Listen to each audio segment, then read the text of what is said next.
చట్టం ద్వారా నాటి చట్టం ద్వారా ప్రత్యక్షంగా నష్టం కలిగింది అని తమరికి ఈ వేదిక ద్వారా తెలియజేస్తున్నాను అధ్యక్ష మనం చిన్నప్పుడు చదువుకున్నాం ఒక పెట్ట కథ మీకు చెప్పాల్సిన అవసరం ఉంది అధ్యక్ష రెండు పిల్లులు రొట్టె కథ ఈ ధరణిలో ఉంది ఏదైతే రెండు పిల్లుల మధ్య ఒక రొట్టె కథ గ్రామీణ ప్రాంతాల్లో కథలుగా చెప్పుకుంటారు అధ్యక్ష ఆ కథ ఏంటంటే ఒక రొట్టె ముక్క రెండు రొట్టె ముక్కలు ఉంటాయి అధ్యక్ష ఆ రొట్టె ముక్కలో ఒక పిల్లి ఆ సైజ్ ఎక్కువ ఉందని ఇంకొక పిల్లి ఈ సైజ్ ఎక్కువ ఉందని కోతి పంచాయతీ చేస్తుంది అధ్యక్ష చివరికి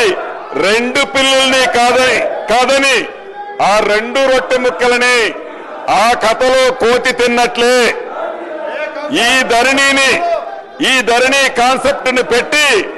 తెలంగాణ రాష్ట్రంలో ఉండే దళిత గిరిజన మైనారిటీ బీసీల వేలాది ఎకరాల భూములని ఆనాటి పెద్దలు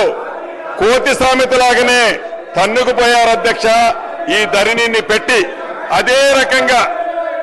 రకంగా ఇటు రాష్ట్రంలో అటు దేశంలో 2014 ముందు కాంగ్రెస్ ప్రభుత్వం తీసుకొచ్చిన రెవెన్యూ చట్టాలు సంస్కరణ